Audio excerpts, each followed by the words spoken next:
ಶಾಂತಿಯುತವಾಗಿ ಆಚರಣೆ ಆಗಬೇಕಾಗಿದ್ದ ಹಬ್ಬದಾಗ ಗಾಡಿ ಬ್ಲಾಸ್ಟ್ ಯಾಕಾಯ್ತು? ಸೌಹಾರ್ದತೆ ಮೆರಿಬೇಕಾಗಿದ್ದ ಹಬ್ಬ ಪ್ರಚೋದನಕಾರಿಯಾಗಿ ಯಾಕೆ ಬದಲಾದವು?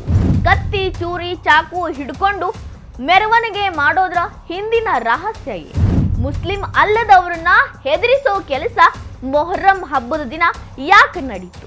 ದೀಪಾವಳಿ ಪಟಾಕಿ ಸದ್ದು ಕೇಳಿಸೋ ಮಂದಿಗೆ ವ್ಯಾನೇ ಬ್ಲಾಸ್ಟ್ ಆದ್ರೂ ಕೇಳಿಸ್ಲಿಲ್ಲ ಯಾಕ? ದೇಶದಾದ್ಯಂತ ಮೊಹರಂ ಆಚರಣೆ ಬಹಳ ಭಕ್ತಿ ಶ್ರದ್ಧೆಯಿಂದ ನಡೀತು. ಮುಸ್ಲಿಂ ಬಾಂಧವರೆಲ್ಲ ಎಷ್ಟು ಖುಷಿಯಾಗಿ ಹಬ್ಬವನ್ನ ಆಚರಣೆ ಮಾಡಿದ್ರು. ಇನ್ನು ನಮ್ಮ ಉತ್ತರ ಕರ್ನಾಟಕದ ಕಡೆ ನಮಗೆ ಗೊತ್ತೈತ್ರಿ, ಮೊಹರಂ ಹಬ್ಬದಾಗ ಹಿಂದೂ ಮುಸ್ಲಿಂ ಅನ್ನೋದೇ ಬರೋದಿಲ್ಲ, ಎಲ್ಲರೂ ಕೂಡ ಒಂದೇ ಅನ್ನೋ ರೀತಿ ಆಚರಣೆ ಮಾಡ್ತೀವಿ. ಅದೇ ರೀತಿ ಆಚರಣೆ ದೇಶದ ಮೂಲೆ ಮೂಲೆಗಳಲ್ಲಿ ನಡೀತು. ಆದ್ರ ಕೆಲವೊಂದು ಕಡೆ ಈ ಹಬ್ಬದ ಆಚರಣೆ ಹಬ್ಬವಾಗಿ ಉಳಿದಿಲ್ಲ, ಒಂದು ರೀತಿ ಬೆದರಿಕೆ ಹಾಕುವಂತ ಸನ್ನಿವೇಶ ಆಗೈತಿ. ಕೋಮು ಗಲಭೆಗೆ ಪ್ರಚೋದನೆ ನೀಡೋ ರೀತಿಯ ಒಂದು ಹಬ್ಬ ಆಗೈತಿ. ಮುಸ್ಲಿಂ ಅಲ್ಲದವರನ್ನ ಹೆದರಿಸಿ ಬೆದರಿಸಿ ಅವರಿಂದ ಗಲಭೆ ಸೃಷ್ಟಿ ಮಾಡಿಸ್ಬೇಕು ಅನ್ನೋ ರೀತಿ ಪಿತೂರಿ ಅಂತ ಹಬ್ಬ ಆಗಿತ್ತು. ಯಾಕೆ ಹಿಂಗೆ ಹೇಳ್ತನು ಅಂದ್ರ ಹಬ್ಬದ ರೀತಿ ನಡಿಲಿಲ್ಲ. ಕೆಲವೊಂದು ಭಾಗದಾಗಂತರೂ ಅತಿರೇಕಕ್ಕೆ ಹೋಗಿತ್ತು. ಒಂದು ವಿಡಿಯೋ ತೋರಿಸ್ತನು, ಅದನ್ನ ನೋಡ್ಕೊಂಬರ್ರಿ.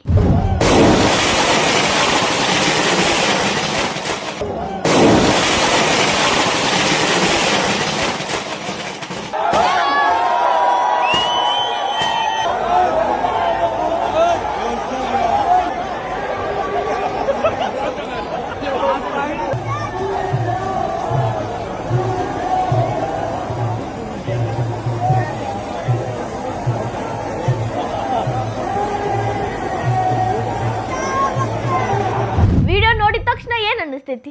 ಏನಪ್ಪ ಇದು ಆಟೋಮೆಟಿಕ್ ಆಗಿ ಬ್ಲಾಸ್ಟ್ ಆಯ್ತೇನು, ಅಥವಾ ಪೆಟ್ರೋಲ್ ಲೀಕ್ ಆಗಿ ಬ್ಲಾಸ್ಟ್ ಆಯ್ತೇನು? ಇಲ್ಲಿನ ಜನ ಎಲ್ಲ ನೋಡಿದ್ರೆ ಹಬ್ಬ ಮಾಡಾಕತ್ತಾರು, ಮ್ಯಾಲ್ ನೋಡಿದ್ರೆ ವ್ಯಾನ್ ಬ್ಲಾಸ್ಟ್ ಆಯ್ತು. ಇದು ಮೊಹರಂ ಹಬ್ಬದ ದಿನ ಮಧ್ಯಪ್ರದೇಶದಾಗ ಕಂಡು ಬಂದಂತ ದೃಶ್ಯ. ಉಜ್ಜಯಿನಿ ಒಳಗ ಆ ಗಾಡಿ ಹೆಂಗ್ ಬ್ಲಾಸ್ಟ್ ಆಯ್ತು? ಪಟಾಕಿ ಇಟ್ಟು ಬ್ಲಾಸ್ಟ್ ಮಾಡಿದ್ರು, ಪೆಟ್ರೋಲ್ ಬಾಂಬೆ ಇಟ್ಟು ಬ್ಲಾಸ್ಟ್ ಮಾಡಿದ್ರು, ಯಾರಿಗೆ ಗೊತ್ತು? ಆ ರೀತಿ ಸಿಡಿತು. ಈ ರೀತಿ ಕೃತ್ಯ ಒಂದು ಹಬ್ಬದ ದಿನ ಯಾಕೆ ನಡಿಬೇಕು?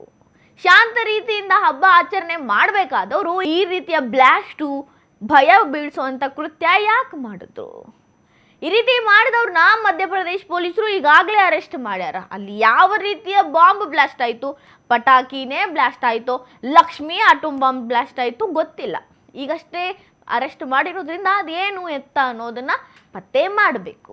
ಮೊಹರಂ ಹಬ್ಬವನ್ನ ಯಾಕೆ ಆಚರಣೆ ಮಾಡ್ತಾರೋ? ಯಾಕಂದ್ರ ಇಸ್ಲಾಮಿಕ್ ಕ್ಯಾಲೆಂಡರ್ ಪ್ರಕಾರ ಇದು ಅವ್ರಿಗೆ ಹೊಸ ವರ್ಷ. ಯುಗಾದಿ ಹಿಂದೂಗಳಿಗೆ ಹೊಸ ವರ್ಷ ಇದ್ದಂಗ ಮುಸ್ಲಿಂ ಬಾಂಧವರಿಗೆ ಇದು ಹೊಸ ವರ್ಷ. ಇನ್ನ ಮೊಹರಂ ತಿಂಗಳ 10ನೇ ದಿನಕ್ಕೆ ಆಶೂರ ಅಂತ ಆಚರಣೆ ಮಾಡ್ತಾರ. ಇದೇ ಆಚರಣೆಯನ್ನ ಈಗ ಮೊಹರಂ ಏನು 2-3 ದಿನದಿಂದ ನೋಡಾಕತ್ತಿರಲ್ಲ, ಆ ಆಚರಣೆಗಳು ಮೆರವಣಿಗೆ ಹೋಗೋದಿರಬಹುದು, ಎದೆ ಹೊಡ್ಕೊಳ್ಳೋದಿರ್ಬೋದು, ಅವು ಸಲಾಕಿಗಳಂತ ಇರ್ತಾವಲ್ಲ ಸಣ್ಣ ಅವನ್ನ ತಗೊಂಡು ಮೈ ಹೊಡ್ಕೊಳ್ಳೋದಿರ್ಬೋದು, ಅಳೋದಿರ್ಬೋದು, ಇವೆಲ್ಲ ಆಚರಣೆಗಳನ್ನ ಮೊಹರಂ ತಿಂಗಳ 10ನೇ ದಿನದಂದು ಮಾಡ್ತಾರ. ಈ 10 ದಿನ ಮುಖ್ಯವಾಗಿ ಶಿಯಾ ಮುಸ್ಲಿಮರು ರೋಜಾ ಇದ್ದು 10 ದಿನಗಳು ಕಾಲ ಕೂಡ ಶೋಕಾಚರಣೆಯನ್ನ ಮಾಡ್ತಾರ. ಯಾಕಾಗಿ ಮಾಡ್ತಾರ? ಸುಮಾರು 680 CE ಒಳಗ ಪ್ರವಾದಿ ಮೊಹಮ್ಮದ್ ಅವರ ಮೊಮ್ಮಗ ಇಮಾಮ್ ಹುಸೇನ್ ಅವರು ಕರ್ಬಲಾ ಯುದ್ಧದೊಳಗ ಹೋರಾಡಿ ಸಾವನ್ನಪ್ತಾರ, ವೀರ ಮರಣವನ್ನು ಹೊಂತಾರ. ಸಾವಿನ ನಿಮಿತ್ತ ಶೋಕವನ್ನ ಆಚರಿಸೋದಕ್ಕಾಗಿ ಮೊಹರಂ ಹಬ್ಬವನ್ನ ಆಚರಿಸ್ತಾರ. ಮುಖ್ಯವಾಗಿ ಶಿಯಾ ಮುಸ್ಲಿಮರು ಬಹಳ ಶ್ರದ್ಧೆ ಭಕ್ತಿಯಿಂದ ರೋಜಾವನ್ನ ಇಟ್ಟು ಈ ಒಂದು ಹಬ್ಬವನ್ನ ಆಚರಿಸ್ತಾರೆ. ಅದರ ಭಾಗವಾಗಿನ ಇವತ್ತು ಅಲ್ಲಿ ಒಂದು ವ್ಯಾನ್ ಬ್ಲಾಸ್ಟ್ ಮಾಡಿದ್ರು. ಈ ಮೊಹರಂ ಹಬ್ಬದ ದಿನ ಆ ರೀತಿ ಬ್ಲಾಸ್ಟ್ ಮಾಡೋದೇನಿತ್ತು? ಹಬ್ಬ ಆಚರಣೆ ಮಾಡಕ್ಕೆ ಯಾವ ರಿಸ್ಟ್ರಿಕ್ಷನ್ನು ಹಾಕಿರ್ಲಿಲ್ಲ ಮಧ್ಯಪ್ರದೇಶ. ಯಾಕಂದ್ರೆ ಹಬ್ಬ ಎಲ್ಲರಿಗೂ ಒಂದೇ ರೀತಿ ಆಗಲಿ, ಅವ್ರ ಹಬ್ಬವನ್ನ ಪ್ರೀತಿಯಿಂದ ಭಕ್ತಿಯಿಂದ ಶ್ರದ್ಧೆಯಿಂದ ಆಚರಿಸ್ಲಿ ಅಂತ. ಆದ್ರೆ ಅವರ ಹೀನ ಕೃತ್ಯ ನೋಡ್ರಿ, ಬ್ಲಾಸ್ಟ್ ಮಾಡೋದು, ಇನ್ನೊಬ್ಬರಿಗೆ ತೊಂದರೆ ಮಾಡೋದು, ಹೆದರಿಸೋದು ನಡೆದಿತ್ತು. ಇದೇ ಹಬ್ಬವನ್ನ ಕಲ್ಕತ್ತಾದ ಅಂದ್ರೆ ಪಶ್ಚಿಮ ಬಂಗಾಳದ ಮಂದಿ ಯಾವ ರೀತಿ ಆಚರಿಸಿದ್ರು? ಶಾಂತಿಯಿಂದ ಮೆರವಣಿಗೆ ಹೋದ್ರು. ತಮ್ಮ ಶೋಕವನ್ನಾಗಲಿ ತಮ್ಮ ಹಬ್ಬವನ್ನಾಗಲಿ ಯಾರಿಗೂ ತೊಂದರೆ ಇಲ್ಲದಂಗೆ ರೋಡ್ ಮೇಲೆ ಹೋಗಿ ಮೆರವಣಿಗೆ ಮಾಡಿ ನಿಧಾನಗತಿಯಿಂದ ಯಾರಿಗೂ ತೊಂದರೆ ಆಗ್ಲಾರ್ದಂಗೆ ಆಚರಣೆ ಮಾಡಿದ್ರು. ಯಾವುದೇ ರೀತಿ ಬ್ಲಾಸ್ಟ್ ಆಗಲಿ ಅಹಿತಕರ ಘಟನೆ ಆಗಲಿ ಅಲ್ಲಿ ನಡೀಲಿಲ್ಲ.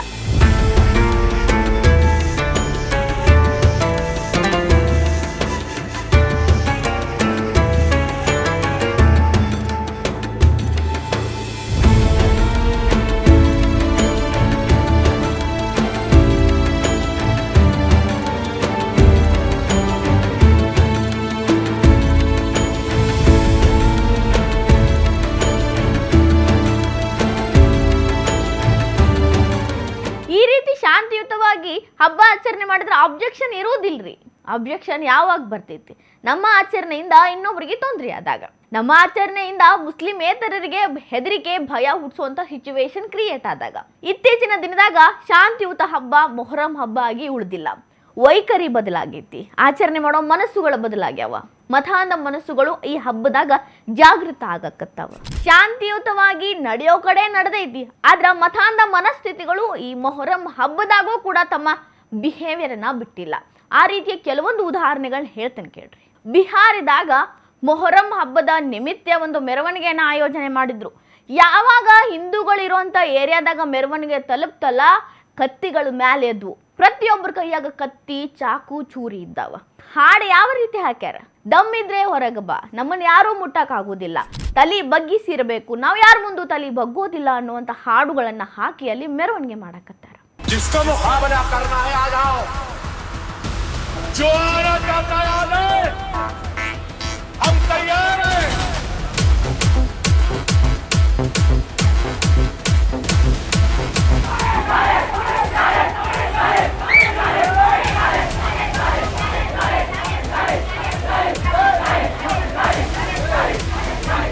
ಮೊಹರಂ ಹಬ್ಬ ಒಂದು ಧಾರ್ಮಿಕ ಹಬ್ಬ. ಕತ್ತಿ, ಚೂರಿ, ಚಾಕು ಎಲ್ಲ ಯಾಕೆ ಹಿಡ್ಕೊಂಡು ಹೋಗ್ಬೇಕು? ಇನ್ನೊಂದು ಕೋಮಿನವರಿಗೆ ಪ್ರಚೋದನೆ ನೀಡುವಂತ ಹಾಡುಗಳನ್ನ ಯಾಕೆ ಹಾಕಬೇಕು? ಘೋಷಣೆಗಳನ್ನ ಯಾಕೆ ಕೂಗಬೇಕು?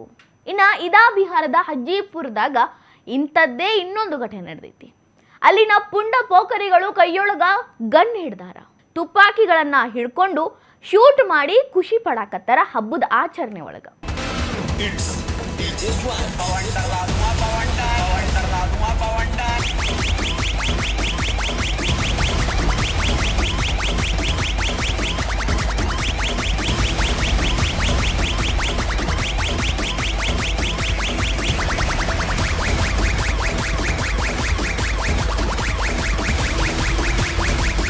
ರೋಡ್ ಫುಲ್ ಬ್ಲಾಕ್ ಆಗಿ ಆ ರೀತಿಯ ಶಸ್ತ್ರಾಸ್ತ್ರಗಳನ್ನ ಹಿಡ್ಕೊಂಡು ಹಬ್ಬ ಆಚರಣೆ ಮಾಡೋದು ಏನು ಬೇಕಿತ್ತು ಹೇಳ್ರಿ. ಇಲ್ಲಿ ಇನ್ನೊಂದು ವಿಡಿಯೋ ನೋಡ್ರಿ, ಇದನ್ನು ಮಧ್ಯಪ್ರದೇಶದ. ಈ ವ್ಯಕ್ತಿ ಹಾವಭಾವ ನೋಡ್ರಿ ಎಷ್ಟು ಭಯಂಕರವಾಗೈತಿ. ಕೈಯಾಗ ಖಡ್ಗ ಹಿಡಿದು ಹಿಂದಿನವರ ಘೋಷಣೆಗಳಿಗೆ ಯಾವ ರೀತಿ ಸ್ಪಂದಿಸಕತ್ತಾನ. ಇದು ಮೊಹರಂ ಹಬ್ಬದ ಆಚರಣೆ ಹೆಸರೊಳಗ ಖಡ್ಗ ತೋರಿಸಿ ಸಾರ್ವಜನಿಕ ಸ್ಥಳಗಳೊಳಗ ಏನು ಸಂದೇಶ ಕೊಡಕತ್ತಾರ?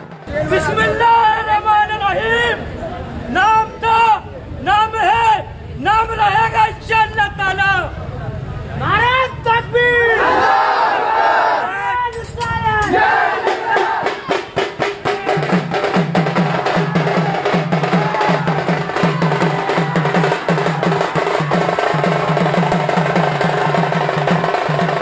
ಇನ್ನ ಬಿಹಾರದ ಇನ್ನೊಂದು ಹಿಂದೂ ಮೆಜಾರಿಟಿ ಇರೋ ಏರಿಯಾದಾಗ ಮೊಹರಂದ ಮೆರವಣಿಗೆ ಹೋಗ್ಬೇಕಿತ್ತು. ಪೊಲೀಸ್ ಸೆಕ್ಯೂರಿಟಿ ಕೂಡ ಇತ್ತು.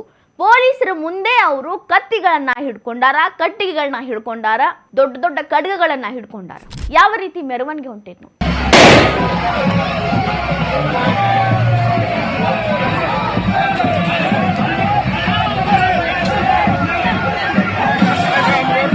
ಯಾಕಾಗಿ ಅವರು ಕತ್ತಿ, ಖಡ್ಗ, ಚೂರಿ, ಚಾಕುಗಳನ್ನ ಹಿಡ್ಕೋಬೇಕು?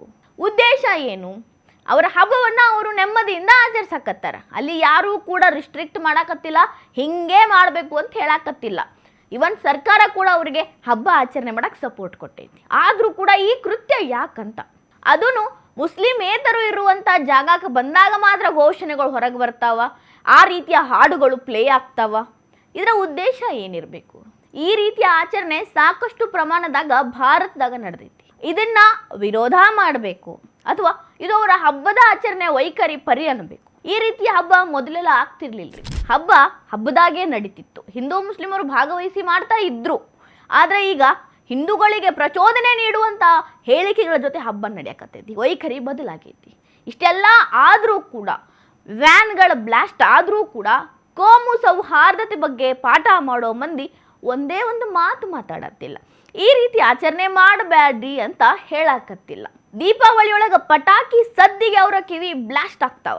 ಇಲ್ಲಿ ಪಿಸ್ತೂಲು ಗನ್ಗಳಿಂದ ಬ್ಲಾಸ್ಟ್ ಆಗಕತ್ತಾವ, ವ್ಯಾನೇ ಬ್ಲಾಸ್ಟ್ ಆಗಕತ್ತೈತಿ. ಈ ಸದ್ದು ಅವರ ಕಿವಿ ತಲುಪಾಕತ್ತಿಲ್ಲ. ಯಾಕೆ ಹೇಳ್ರಿ? ಯಾಕಂದ್ರೆ ಈ ಕಡೆ ಅವ್ರು ಲಕ್ಷ್ಯ ಕೊಡುವುದಿಲ್ಲ, ಅವ್ರಿಗಿದು ಬೇಕಾಗೇ ಇಲ್ಲ. ಆದ್ರ ಹಬ್ಬಗಳು ಸೌಹಾರ್ದತೆಯ ಸಂಕೇತವಾಗಿರ್ಬೇಕು. ಈ ರೀತಿ ಪ್ರಚೋದನೆ ನೀಡಿ ಎರಡು ಗುಂಪುಗಳ ಮಧ್ಯೆ ಸಂಘರ್ಷ ಉಂಟು ಮಾಡೋ ಹಂಗ ಹಬ್ಬಗಳು ಇರಬಾರದು. ಮತ್ತು ಇಂಥದ್ದೆಲ್ಲ ನಡೆದ್ರೂ ಕೂಡ ಸ್ವಲ್ಪ ಮಂದಿ ಸೋ ಕಾಲ್ಡ್ ಮಂದಿ ಮಾತಾಡೋದೇ ಇಲ್ಲ.